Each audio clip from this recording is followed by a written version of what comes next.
Hey, this is Oscar with Control Your Health, and welcome to your at-home mobility routine. I'm basically just going to give you exactly what we do with our striders at the Control Your Health studio, so just follow along.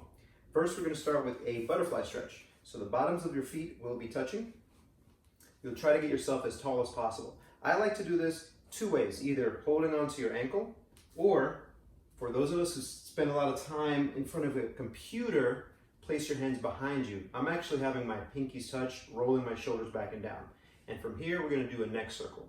Bring your chin towards your chest, drag that chin across the collarbone, over the shoulder, up to the ceiling, all the way around.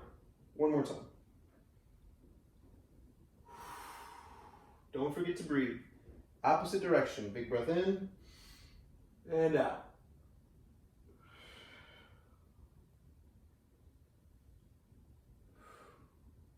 Okay, you can shake your arms out if they feel a little bit tight or loose.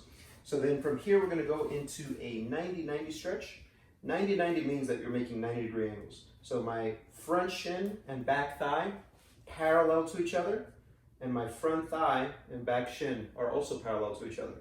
From here, we really want to extend the spine. So if I had a logo, I'm trying to project that logo straight to the wall in front of me here, and also my tailbone, I'm shooting it straight back here. And I'm just going to breathe. We're going to take 3 breaths. You can hear a forceful inhale and a forceful exhale. One more breath.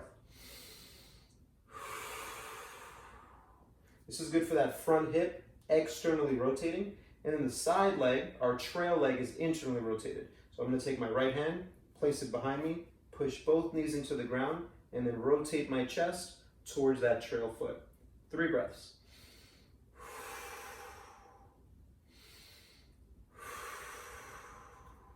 Spine is straight. That doesn't mean vertical, but straight. We're going to transition to the opposite side. So remember, for 90-90, 90-degree angles as best that you can. Square your shoulders up, proud chest, tailbone back. We like to say belly button is traveling forward over that mid-shin. And then my front leg, that butt cheek is sliding straight back. And you should feel a big stretch in your hips. Always trying to keep space between my ears and my shoulders.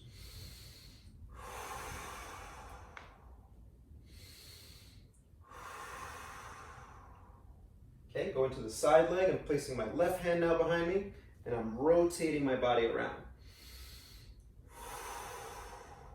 I will say that for some people, this is going to be uncomfortable. You may need to lay on your elbows because you just don't have the internal rotation just yet. So you can try this. If this is really uncomfortable, then just lean away from that hip.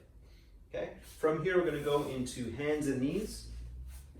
If you're doing this at home, just make sure you have a little bit of cushion if you got a hard floor. So spread your fingers from your thumb to your pinky. You want to create as much space as you can. And now I'm going to do cat-cow, basically flexing my spine as I exhale. And then extending my spine as I inhale, keeping my elbows straight. Big exhale and inhale. One more.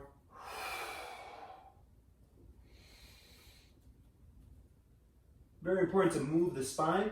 Next, we're going to do big shoulder circles. So I'm going to get my back as flat as possible.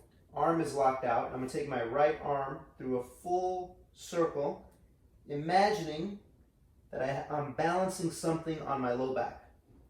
And as a matter of fact, if you have a yoga block or something like a book, you can place it on your low back and it'll give you feedback if you're moving.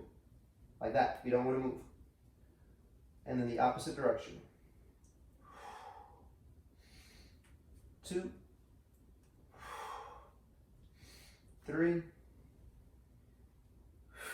And for shoulder circles, the key is pain-free. You want to go through your full pain-free range of motion without compensating. Here we go. 1, 2, 3. That's for our shoulders. Next, we're going to make a hip circle, and it's good to visualize your knee as if it's painting like a paintbrush, a big circle, but your hip is doing all the work.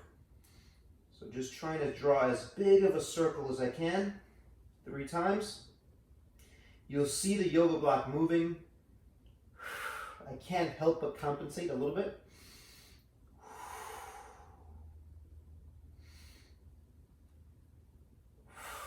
But I'm trying to minimize that.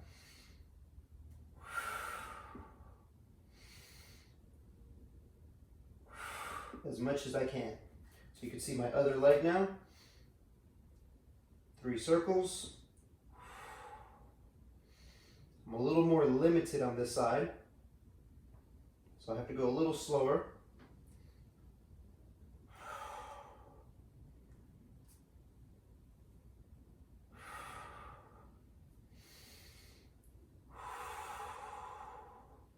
And you'll notice my breathing, forceful, long exhales, and also I'm starting to sweat a little bit. You need to move with intention when you're doing your mobility work. So now we're going to do an adductor stretch. Adductor is just this long muscle on the inside of your thigh. One knee is down, one leg is straight. I want to shift my weight towards the straight leg and also sit my hips back, shoulders are straight. If this is going to be restricted for you, a yoga block, something to bolster you up, will help. I like yoga blocks because you got different angles or different sizes. So we can rock back and forth. Also add a little rotation. If you had an X on your thigh, you're trying to get that X to turn all the way over.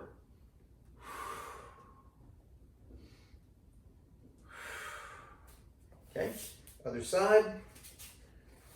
So again, don't just lean towards the bent knee. Shift your weight towards the straight leg. Sit your hips back. Ears and shoulder away from each other. Breathe, and then add the rotation if you can. My toes are tucked under, so I'm flexing my toes. You can also point your toes. Just get into whatever position is most comfortable for you.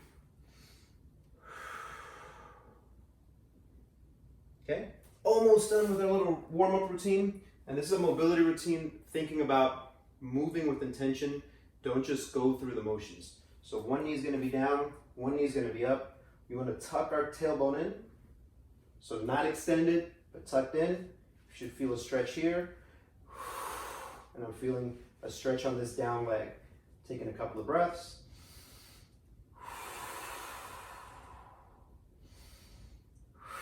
For our hamstring, we're going to straighten out that front leg just a little bit. Fold your body right on top.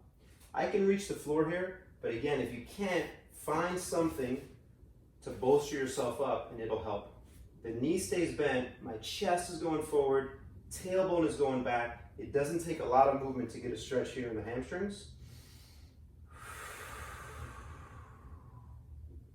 Okay, other leg. So one knee down, one knee up. Remember, we want to tuck that tailbone. If you need support, something under that knee, just put a pillow under there. Breathe. Spine is straight. Every time I inhale, I'm extending my spine, elongating.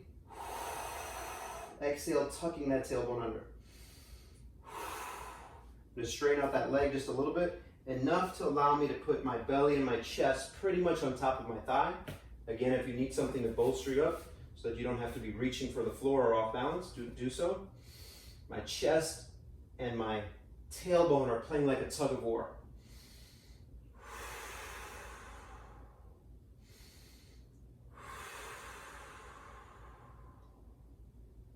Okay, we're going to do 2 more things. Last 2 things are going to be a little bit of an ankle stretch. So what I want you to do is get into a position where one knee is down, one knee is up, that allows you to be comfortable, and then drive your knee towards the pinky toe. Left knee is up, so I'm going to take my left hand and put the ridge into my ankle, keep my heel down, and just drive my knees forward. A little bit of pulsing, holding.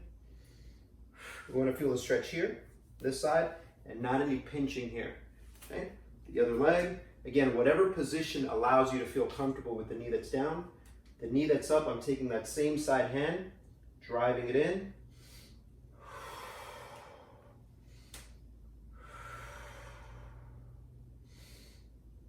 Pulses or just holding. And the last thing that we'll do to finish off is, since we spend so much time like this, is another stretch for our pecs. So what I want you to do is keep your knees right under the hips. Keep your hips up high. Walk your arms forward and just do a gentle tug of war where your fingertips are pulling forward, but your hips are being pulled back and up. My abs are braced. And I'm bringing my chest towards the floor.